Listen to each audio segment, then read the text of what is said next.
रसिक श्रोते हो, आजचे पाहुणे कार्यक्रमाच्या गेल्या भागात कवठेमहांकाळ येथील प्राध्यापक डॉक्टर आबासाहेब शिंदे यांच्याशी आपण बातचीत करत होतो. हा संवाद आता पुढे सुरू ठेवूया.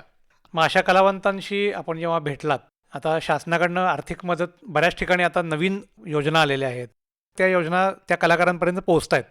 तर या पत्रकारितेच्या माध्यमातून आपण अशा काही योजना त्यांच्यापर्यंत पोहोचवण्यासाठी प्रयत्न केले का? हो, आपण त्याचा प्रयत्न केलेला हां. आहे की त्यांना घर मिळावं, हां.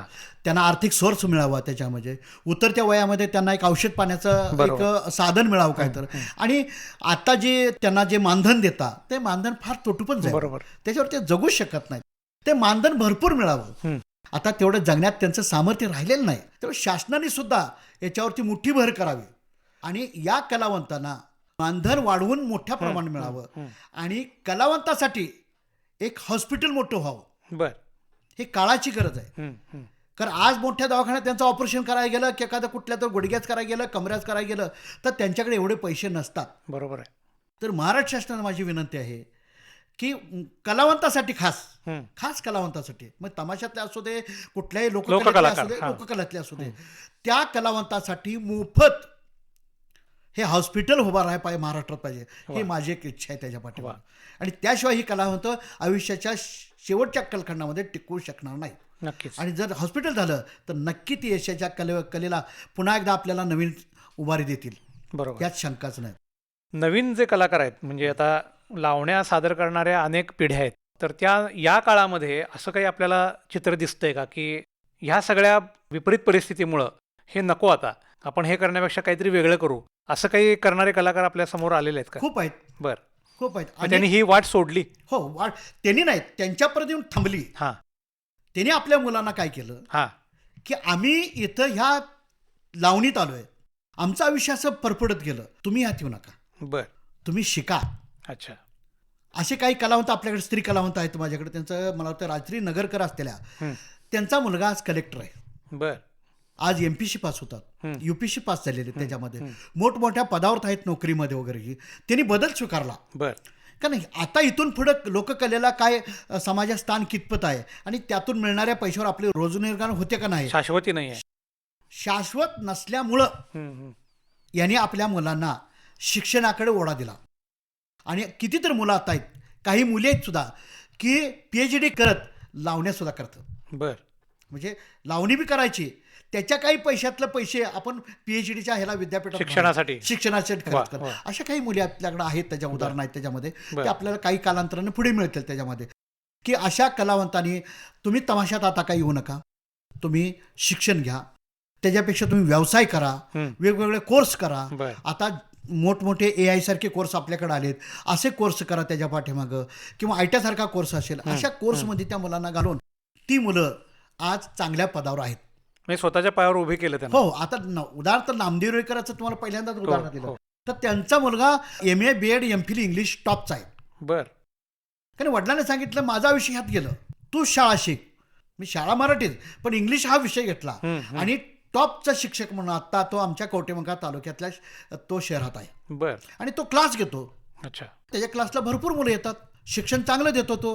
आणि त्या पद्धतीने त्यामुळे त्याच्यात बदल झाला आणि तो कालखंड कलाकाराचा वेगळा राहिला आणि मुलांचा कालखंड आता वेगळ्या पद्धतीने चालू झाला. त्यामुळे मुलं आता शिक्षणा क्षेत्राकडे वळले आहेत.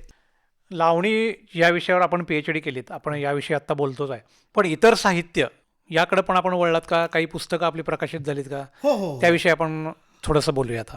माझ्या म्हणजे साहित्यिक क्षेत्रामध्ये मी तसा चारुता सागर प्रतिष्ठानचा संस्थापक अध्यक्ष आहे. बर. चारुता सागर हे मराठीचे मोठे लेखक होते. चारुता सागरांच्यावर एक पुस्तक संपादित केलं, चारुता सागर व्यक्ती आणि वाङ्मय म्हणून. बर. 2012-13च्या कालखंडामध्ये. तर लावणीवर PhD करत असताना 4 ते 5 पेपर हा इंटरनॅशनल पेपर जायला लागतात तुमचे, मासिकमध्ये पब्लिश व्हायला. मग त्यावेळेला माझे 22 पेपर गेले. बर. माझे गुरु मोहन पाटील सर आणि प्रेरणाचा डॉक्टर विश्वनाथ शिंदे सर यांनी मला फार मदत केली या पुस्तकासाठी. तर त्यावेळेला डॉक्टर विश्वनाथ शिंदे मला म्हणाले की तू असं कर की लावणीवरच्या पहिल्या जे लेख तुझे पब्लिश झाले त्याच्यावरती तो एक पुस्तक काढ. बर. मग ते पुस्तक मी काढलं, लावणी रूप आणि आविष्कार म्हणून. बर. हे विश्वनाथ शिंदेचं आणि मोहन पाटील सरांचे मोठं योगदान मला या गोष्टीला मिळालं. त्यानंतर मग मला थोडीशी त्याची आवड लागली. आणि मूळ विषयावर माझ्या PhDच्या तिसरं पुस्तक काढलं. हम्म. त्या पुस्तकाचं नाव होतं सांगली जिल्ह्यातील लावणी वाङ्मय म्हणून. बर आता आपल्या आकाशवाणीला भेट दिलेला आहे. बर. दोन्ही पुस्तक दिले ते. बर. अशी 3 पुस्तक माझे पब्लिश झालेत. अच्छा. येत्या नोव्हेंबरमध्ये हम्म. माझं पुन्हा 4थं पुस्तक येत आहे. बर. बैठकीची लावणी ते संगीतबारी, म्हणजे लावणी विकसित कशी झाली, तिचा प्रवास. हिचा प्रवास काय, वा वा. लावणीचा खरा प्रवास कसा, कुठं विकसित झाली आणि ती यशाच्या शिखरावर कुठं गेली, हा प्रवास आहे त्याच्यावर. बर. मुळात ते बैठकीत कशी आली, परत ते तमाशा फडात कशी गेली, परत ते रुपेरी पडद्यावर चित्रपटात कशी गेली, बारीत कशी गेली, असा हळूहळू टप्पे पाडत गेल्यानंतर ही लावणी कशी पोचत गेली, म्हणजे बैठकीची लावणी ते संगीत बारी, हा प्रवास मी त्या पुस्तकात घेणार आहे. त्याच्यामध्ये आता काय त्याची सुरुवात आहे. अच्छा. बऱ्यापैकी माझं लेखन त्यामध्ये 40% तर झालेलं आहे. अच्छा. राहिलेला भाग मी त्यात उर्वरित करून नोव्हेंबरमध्ये हे पुस्तक मी आणणार आहे बर त्याच्या. बर. आणि त्यानंतर माझं 5वं पुस्तक येईल, एक कविता संग्रह येईल. अच्छा. तो टिपोर चांदण्यात म्हणून कविता संग्रह येईल. बर. विषय कवितेचाच निघालाय म्हणून प्रश्न असा विचारतो की कविता करावी, मनामध्ये काही ज्या गोष्टी असतात त्या कुठेतरी कागदावर उतरवाव्यात. पहिली कविता केलेली आठवते? फारसे एवढं लगेच आठवत नाही, कारण मी 11वी 12वीला होतो त्यावेळेला वगैरे. एका मिलिटरी जवानावर लिहिलेलं मला थोडंसं आठवतंय. काय होतं साधारण बाळ ते? तू कुठे गेलास म्हणून. अच्छा. कारण तो मिलिटरीत शहीद होतो. शहीद झाल्यानंतर ते डेड बॉडी गावाकडे आणायची होय होती. होय. अशी पद्धत नव्हती त्यावेळेला. हा. आणि त्यावेळेला तिकडे त्याचं सगळं विधी केला जायचा आणि त्यावेळेला आई इथं हांबरून रडायची. हा. आणि त्यावेळेला ती मला थोडीशी सुचली होती, म्हणजे आईचं मन थोडक्यात. आईचं मन. पण कालांतराने मी काही वेगवेगळ्या पद्धतीने कविता लिहित हा, गेलो. हा. आणि त्या कविता कोरोनाच्या कालखंडातल्या माझ्या कविता होत्या. बर. कोरोना कालखंडात मला खूप मोठे अनुभव आले त्याच्या पाठीमागं. त्या काही कविता माझ्या होत्या त्याच्या पाठीमागं.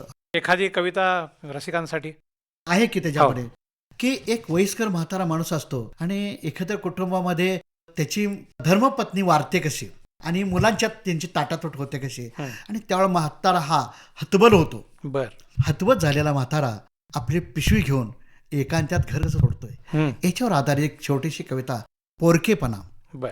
म्हातारी मेली आणि म्हातारं पोरकं झालं, आबाळ फाटल्यागत म्हाताऱ्याला गलबलून आलं. म्हातारी मेली आणि म्हातारं पोरकं झालं, आबाळ फाटल्यागत म्हाताऱ्याला गलबलून आलं. म्हाताऱ्याच्या डोळ्यातून पाणी टप टप टप टप पडू लागलं. म्हातारीच्या चितेला अग्नी दिल्यापासून म्हाताऱ्यानं अन्न पाणी औषध सुद्धा सोडलं. म्हातारीच्या चितेला अग्नी दिल्यापासून म्हाताऱ्यानं अन्न पाणी औषध सुद्धा सोडलं. कारण म्हातारी मेल्यापासून म्हाताऱ्याच्या डोळ्यासमोर त्याला त्याचं जगणं दिसू लागलं.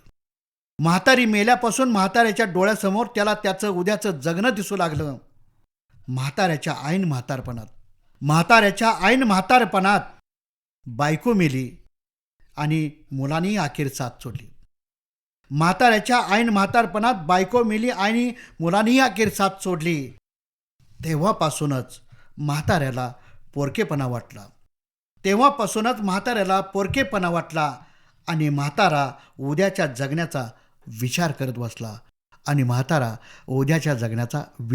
बसला. वा वा.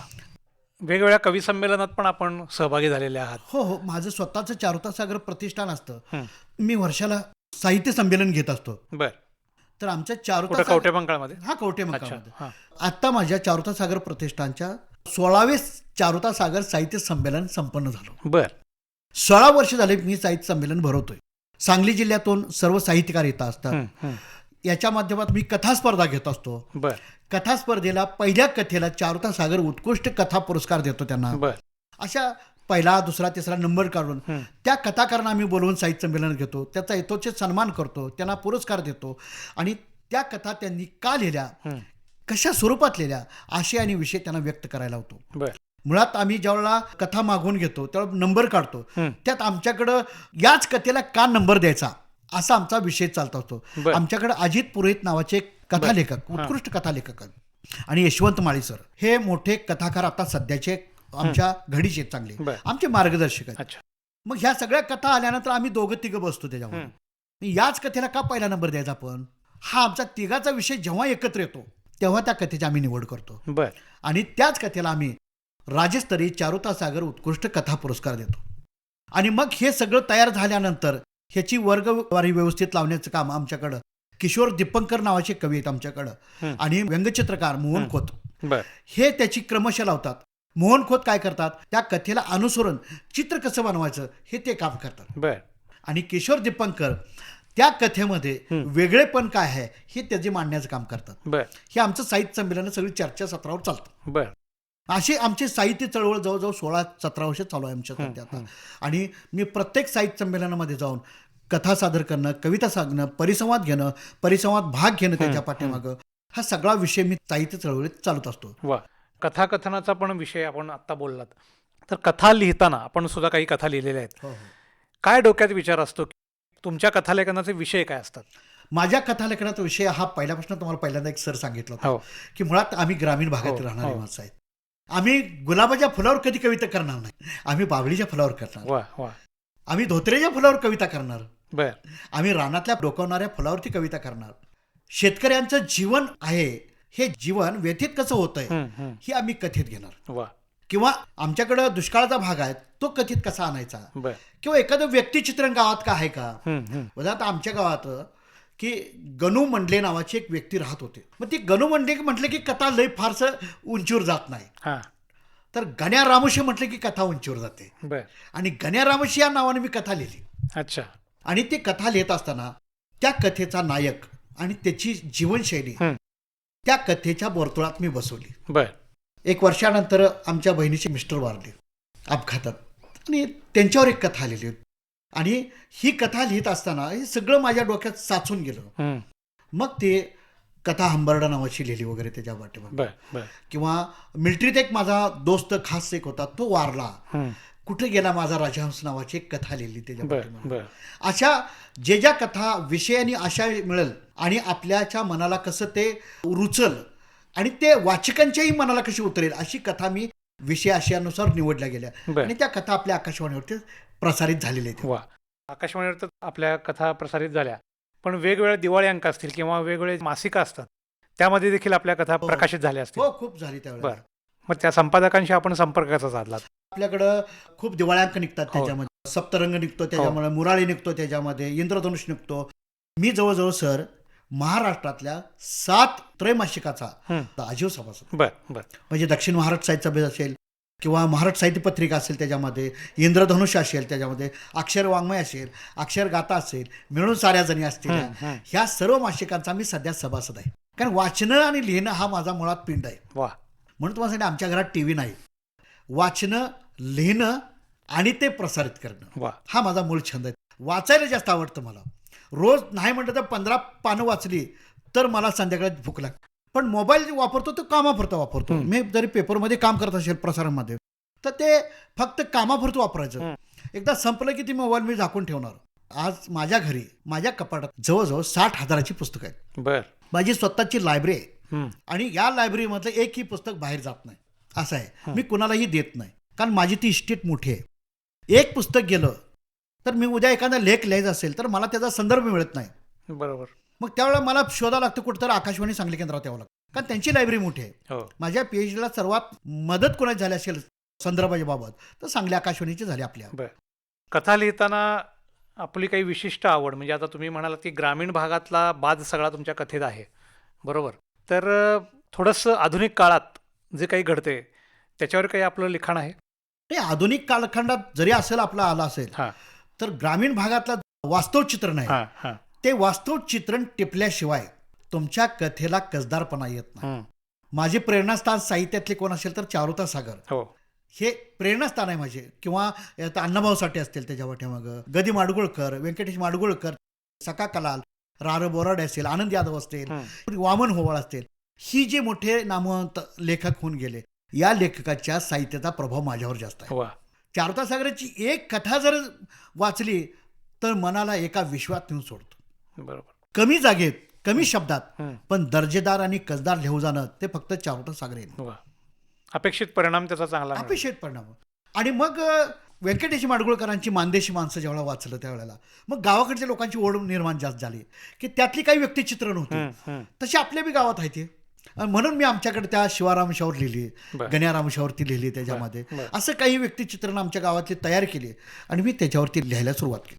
आपण जी लेखकांची नावं आत्ता घेतली ज्यांचा तुमच्यावर प्रभाव आहे, त्यांच्यापैकी प्रत्यक्ष भेटण्याचा योग कोणाशी आला? खूप आलं त्याच्या पाठीमागं. काय अनुभव आहे त्याचा? त्या चारुता सागर आले. बरं. नेहमी मला सांगायचे चारुता सागर भरपूर वाचा, हां. चिंतन मनन करा हं. आणि मग लिहायला घ्या. तुम्ही खूप कसदार लिहिलं तर प्रकाशक तुमच्या दारापर्यंत येईल आणि तुमचं पुस्तक प्रकाशन करणार. बरोबर. मी कुणाकडेही गेलो नव्हतो, पण प्रकाशक माझ्याकडे येत होते हं, हं. आणि म्हणून माझी 2-3 पुस्तक निघाली. वा. त्यांचं नागिन, मामाचा वडा, नदीपार हे दर्जेदार 3 कथासंग्रह आज 4 विद्यापीठामध्ये आहेत. हं. शिवाजी विद्यापीठात आहेत अभ्यासक्रमाला, राणी चन्नम्मा विद्यापीठात आहेत, त्यामुळे सोलापूर विद्यापीठात आहेत आणि यशवंतराव चव्हाण महाराष्ट्र मुक्त विद्यापीठामध्ये सुद्धा त्यांच्या कथा आज अभ्यासक्रमाला आहेत. बरं. आणि असं प्रेरणास्थान तुमचं आहे. हो, खूप खूप त्यामुळं कथा लिहिताना तुम्हाला अनेक वेळा त्यांची आठवण पण येत असेल ना? 100%. आणि आपला सहवास पण अनेक वर्षांचा त्यांचा लाभलेला हो असेल. हो हो हो तर मग त्यांची जी पद्धत होती, आता तुम्ही म्हणालात की ते खूप कमी बोलायचे, मितभाषी होते. हो बितवा. मग या क्षेत्रात मार्गदर्शन घेताना त्यांच्याशी असा काही वेगळा संवाद व्हायचा? होत होता. हां. जेव्हा जेव्हा मला आठवण झाली की हां. माझा स्वभाव सर असा आहे हां. की ज्याशी मला आज मोकळा वेळ आहे, आज आपण काय करायचं, तर एखाद्या कलाकाराची भेट घ्यायची, बरं. नसेल तर लेखकाची भेट घ्यायची, लेखकाच्या हौसन घरला जायचं, बरं. घरी गेल्यानंतर त्यांच्याशी संवाद साधायचा. अच्छा. तुम्ही ही कथा कशी काय लिहिली, तुम्हाला काय वाटलं त्यावेळेला. मी दादांना एकदा प्रश्न विचारला, म्हणजे चारुता सागरांना मी दादा म्हणायचो, हं, हं. की दादा तुम्ही ज्या वेळेला न लिहिलेली पत्र ही कथा लिहिली, तर ते पत्र तुम्ही त्या व्यक्तीला पाठवलं का, हां. तर नाही म्हटले. का पाठवलं नाही, तर ती मुलांना मी सोडून येणार होतो, हां. शाळेतली मुलं होती, त्या मुलांना सोडून मी दुसरीकडे माझी बदली झाली होती. आता त्या मुलांना मी काय सांगणार आहे माझी बदली झाल्या म्हणून. हां. पहिली दुसरीची मुलं ती, हो. त्यांना काय कळायचं नाही. आणि मग मी त्यांना सांगितलं की मी दुसऱ्या शाळेत जात आहे हं. आणि मग तुम्हाला मी पत्र पाठवेल. हे रामा खोत नावाची व्यक्ती त्याला विचारतात की गुरुजी मला पत्र पाठवा म्हणून. बरं. आता त्यांना पत्र काय पाठवायचं, कुठल्या दुःखाच्या ह्याच्यानं त्याला पत्र हां, पाठवायचं की हां. मी सुखी आहे म्हणून. काय, मी अखेरपर्यंत पत्र लिहिलं नाही. त्या बरं. कथेचं नाव आहे न लिहिलेलं पत्र. असे अनेक पत्र किंवा अनेक त्यांचे लेख प्रसिद्ध आहेत. हो हो ते तर ह्या सगळ्याचा अभ्यास करताना आपल्यातला कथाकार, काव्य आपल्या मनात जे उमटत होतं, हो ते काव्य देखील आपण कागदावर उमटवलं. हो हो. आणि अशीच एखादी कविता. घरातला स्वयंपाक उन्हाळ्यात झाला की आपण संध्याकाळी 8-8:30ला बाहेर अंगणात जेवायला बरोबर, बसायचं बरोबर. आणि टिपूर चांदणं पडलेलं असायचं आणि त्या टिपूर चांदण्यात जेवत असताना जी मजा होती हं. ते आज कुठेही मजा राहिलेली नाही. त्या कवितेचं नाव आहे टिपूर चांदण्यात. पडावे टिपूर चांदणे माझ्या खुल्या अंगणात, पडावे टिपूर चांदणे माझ्या खुल्या अंगणात, अशा या लख प्रकाशाची यावी रोज रोज रात. बरं. अशा या लख प्रकाशाची यावी रोज रोज रात, कधी मन जावे रानात, फिरावे मन सोक्त रानात. हं. शुभ्र चांदण्यात सारेच चांदणे गोंदावे, हं. सारेच चांदणे गोंदावे, पिकाच्या पानापानात मी चंद्र चांदण्याशी, मी चंद्र चांदण्याशी, माराव्यात मनसोक्त गप्पा आणि करावे विचारमंथन वा. आणि उघडावा मनातला कप्पा, आणि करावे विचार मंथन आणि उघडावा मनातला कप्पा. ज्वारी आणि हरभऱ्याचा भाजावा रानातला रानमेवा, हं. ज्वारी आणि हरभऱ्याचा भाजावा हुरडा रानात, आणि मगच शब्दाचा हुरडा माळावा मनातल्या मनात. वा. माझ्या मळ्यातल्या खळ्यात, माझ्या मळ्यातल्या खळ्यात दिसावी धान्याची रस, हं. माझ्या मळ्यातल्या खळ्यात दिसावी धान्याची रास, मनाची इतकी अभिलाषा, मिळावी पोटाला घास, बरं. मिळावी पोटाला घास. वा वा वा. कसं असतं की आपण एक लहान असताना एखादं आपण काहीतरी केलं की आपल्याला शाबासकी मिळते, कौतुक होतं. ह्या सगळ्या क्षेत्रात प्रवास करत असताना साहित्य, काव्य किंवा लेखन आणि PhD लावणीवरची, ह्या सगळ्या प्रवासात आपल्याला अनेक असे प्रसंग आले असतील की तिथे आपलं कौतुक झालं, पारितोषिकं मिळाली, पुरस्कार मिळाले. या सर्व गोष्टीच्या वेळेला खरं तर विचार केला तर मग ज्यावेळेला मी आकाशवाणीवर माझी कविता झाली, बरं. मी बोर्डिंगला राहिलो होतो, तसं कवठे मंकाळ हॉस्टेलला राहिलो होतो बरं. 8वी-9वीच्या कालखंडात. अच्छा. त्या कालखंडात माझी कविता झाली तिथं आपल्या आकाशवाणीवरती. बरं. आणि ते गुरुजी माझे होते, ते खाडे सर म्हणून होते आमच्याकडं, हं. खाड्यांना म्हणून आम्ही त्यांचं नाव घेतो. तर माझी कथा आणि कविता त्यांनी रेडिओवरून ऐकली बरं. आणि ज्या सरांना मी भेट होतो हं. त्या सरांनी माझा शोध घेतला आणि मला निरोप आला की अण्णांनी तुला घराकडे बोलवलंय म्हणून. बरं. मग मला वाटलं अण्णांनी का घराकडे बोलले, जरा भीती वाटली आणि मी घरी गेलो. अच्छा. गेल्यानंतर मला पहिल्यांदा तिने गोड खायला दिलं, एक पेढा, आणि म्हणाले आबासाहेब खूप मोठं काम केलं बघ. माझा आज आनंद गगनात मावेना. बर. मग ते खाड्यांना म्हणाले की मी रेडिओवर तुझी झुंज नावाची कथा ऐकली हं. आणि काही कविता ऐकल्या. बर. खूप मनाला आनंद वाटला. माझा विद्यार्थी हा आकाशवाणीवर गेला हे मला फार आनंद वाटला आणि ते बक्षीस मी आजही माझ्या काळजात करून ठेवलेलं आहे. वा, ते पहिलं बक्षीस. हो, पहिलं बक्षीस. वा वा. नंतरही काही पुरस्कार मिळाले असतील. हा पुरस्कार त्यावेळेला मला मिळाले की क्रांतिगुरु लवजी साळवे पुरस्कार 2006ला नांदेडला मिळाला. बर त्याच्यामध्ये बर. तो कशासाठी मिळाला होता? तो साहित्य चळवळीत मी त्यावेळेला साहित्य क्षेत्रात येत होतो. बर. कथा प्रसारित करत होतो, साहित्य प्रसारित करतो आणि ह्या साहित्याच्या चळवळीत आल्याबद्दल मला तिने त्यावेळेला बोलवून नांदेडला हा क्रांतिगुरु लवजी साळवे पुरस्कार दिला. बर. त्यानंतर मी पाणी फाउंडेशनच्या माध्यमातून पेपराची बातम्या करत हो, होतो, हो. लोकांना प्रेरणा देत होतो आणि आवाज उठवत होतो. आणि त्यावेळेला मला सत्यमेव जयते वॉटर कप स्पर्धा उत्कृष्ट पत्रकारिता 2018ला मिळाला. बर. त्यानंतर भारतीय राष्ट्रीय मानव अधिकार हं. म्हणून तो एक पुरस्कार मिळाला. हं. आणि या 2 पुस्तकावरती म्हणजे लावणी रूप आणि आविष्कार आला. बर. त्याला दक्षिण महाराष्ट्र साहित्य सभेचा उत्कृष्ट प्रबंध नावाच्या पुस्तकाला दिला माझ्या. वा वा. आणि सांगली जिल्ह्याची लावणी वाङ्मय या पुस्तकाला शब्द गंधर्व ललित साहित्य पुरस्कार देऊन मला सन्मानित केलं. वा वा वा वा. त्यासाठी खरंच मनपूर्वक अभिनंदन आपलं. धन्यवाद सर. आणि काय होतं की पुरस्काराची काही वेळा रक्कम मिळते, काही वेळा त्या ट्रॉफीज मिळतात, हो. प्रमाणपत्र मिळतं. पण या पलीकडे जाऊन मला असं वाटतं की पुरस्कार मिळाल्यानंतर आपली जबाबदारी वाढते खूप खूप हो. आणि नवीन काहीतरी लिहिण्यासाठी करण्यासाठी प्रेरणा मिळते. नक्कीच सर. तर भविष्यात आपल्या काय योजना आहेत? भविष्यात मी अजून 1-2 तर पुस्तक काढणार आहे. बर. एक बैठकीची लावणी संगीतवारी आणि एक कविता संग्रह. बर. आणि त्यातून कथेकडे जाणार शेवटच्या टप्प्यात. बर. कारण एका कथेचा बाज घेत असताना त्याला वेळ फार द्यावा लागतो. हो. म्हणून कथा संग्रहाकडे एका जाणार आहे. निदान एक 6 तर पुस्तक आपल्या नावावर असावी आयुष्यातली आणि तो दर्जेदार असावी. हं. यासाठी मी प्रयत्न करणार आहे. मुलाखतीच्या सांगतेकडे येताना मला असं तुम्हाला विचारायचं आहे की हे सगळं करत असताना आपल्याला आपल्या बरोबरचे लोक म्हणजे आता साहित्य क्षेत्रातले लोक तुम्हाला मदत करतील, मित्रपरिवार असेल, पण कुटुंबातल्या लोकांची मदत ही अतिशय महत्त्वाची असते. हो हो. म्हणजे लहान असताना आपल्याला आईवडील आपल्याला प्रोत्साहन देतात, आपल्याला त्यांचं बळ देतात. आपण जसे स्वतःच्या पायावर उभारतो, मग नंतर आपली बायको असेल, मुलं असतील. या सगळ्या तुमच्या साहित्य प्रवासामध्ये त्यांची काय भूमिका आहे? त्यांच्या मनामध्ये तुमच्या या कलेविषयीच्या काय भावना आहेत? नाही कसं त्यांना सर्वांना माहिती आहे हां. या माणसाला फक्त वाचणं लिहिणं याच्या पलीकडे काहीच माहीत नाही. बरं. त्यामुळे मला ते कोणी डिस्टर्ब करत नाहीत. अच्छा. मी माझ्या खोलीत एकदा वाचायला बसलो की भूक लागल्यानंतरच मी किचनमध्ये जात असतो. इतर वेळ मी बाहेर कुठेही जात नाही आणि जरी गेलो तर कामानिमित्त जात असतो. बरं. आणि त्यांना सगळ्यांना माहिती आहे की माझ्या टेबलवरचं पुस्तक असलं तरी मी त्यांना सांगत असतो की टेबलवरचं पुस्तक कुठं हलता कामा नाही. एकही वस्तू माझ्या टेबलवरची हलता कामा नाही. कारण ती माझं ठरलेलं असतं की ते बरोबर. आपण कुठं लिहित आलोय, काय राहिलंय, कुठला कागद आहे, कुठली पोरण आहे, त्याला ठरलेलं असतं. त्यामुळे मी हलू देत नाही. त्यामुळे घरच्यांचं सगळं मला पाठिंबा असतो, कुटुंबाचा पाठिंबा असतो, पत्नीचाही पाठिंबा आहे त्याच्यामध्ये. माझा मुलगा शिवव्याख्यात आहे, पूर्ण महाराष्ट्रभर तो जातो आता. बरं. म्हणजे तुमचा जो वारसा आहे तो आता मुलगा हो, तुमचा मुलगा, पुढे हो, हो, चालवतोय. हो. फक्त जरा थोड्याशा वेगळ्या ट्रॅकवर आहे. त्याला मी शिकवलेलं आहे की या जगात समाजापुढे जायचं असेल हं. तर तुझ्यात विचारसरणी चांगली पाहिजे. बरं. विचारसरणी चांगली नसेल तर तुला जगात कुठेही किंमत नाही. म्हणून त्याला तयारी करून घेतला. वक्तृत्व स्पर्धेतनं पुढं व्याख्यानात आणला. आज तो महाराष्ट्रभर शिवजयंती, संभाजीराजांची जयंती, अहिल्याबाई होळकर जयंती, बसवेश्वरांची जयंती असेल, ज्या ज्या थोर पुरुषांच्या आपल्याकडं ज्या जयंती आहेत त्या जयंतीला ते प्रमुख पाहुणे म्हणून जात असतात. बरं. आज तो महाराष्ट्रामध्ये टॉपचा माझा वक्ता आहे याचा मला खूप अभिमान आहे. वा. नक्कीच. आणि खरं म्हणजे त्याच्या मागे तुमची प्रेरणा आहे. हो हो. तुमच्या मागे जशी चारुता सागरांची प्रेरणा आहे तशी चारुता सागरांची प्रेरणा तशी ती तुम्ही ती पुढे गेलेली पुढे आहे, नेलेली आहे. पुढच्या पिढीकडे गेली हो आहे. 100%. आपल्या संपूर्ण कार्यात आजपर्यंत आपण यश मिळवलेलं आहे आणि आत्ताच बोलल्याप्रमाणे तो वारसा पुढे तुमचा मुलगा चालवतोय. या सगळ्या वाटचालीसाठी शुभेच्छा देतो आणि आज कार्यक्रमात आपण सहभागी झाला त्याबद्दल आपल्याला खूप खूप धन्यवाद. पण कार्यक्रमाची सांगता आपल्याच एका काव्यानं व्हावी अशी इच्छा आहे. तर कोरोनाच्या कालखंडामध्ये पेशंटला बघायला कोणी येत नव्हतं. हो. अनेक पेशंटचा मृत्यू झाला आणि त्यावेळेला मी पत्रकार असल्यामुळे मला डायरेक्ट हॉस्पिटलमध्ये जाता येत होतं. हं. दुसऱ्यांना प्रवेश नसायचा. हं.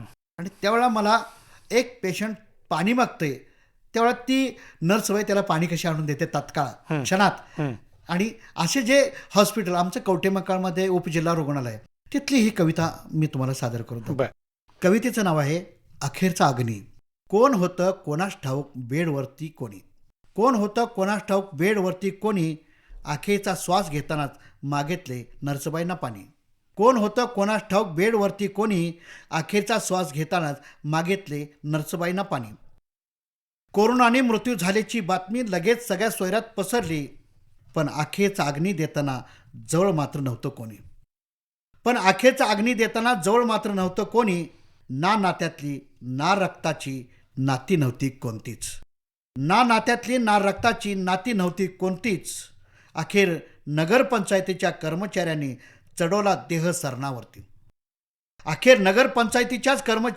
चढवला देह सरणावरती आणि दिला अखेरचा अग्नी चितेला. तेव्हाच नगरपंचायतीच्या कर्मचाऱ्यांच्या डोळ्यातून आले माणूस म्हणून पाणी. वा वा, खूप छान. अगदी प्रसंगानुरूप कविता त्या काळात होती. अशाच कविता आपल्याला वेगवेगळ्या टप्प्यावर स्फुरत जावत आणि आपण जे काही योजलेलं आहे भविष्यकाळात ते सगळं पूर्ण व्हावं अशी इच्छा व्यक्त करतो आणि आपले मनपूर्वक धन्यवाद. आज या कार्यक्रमात आपण सहभागी झालात त्याबद्दल. धन्यवाद सर.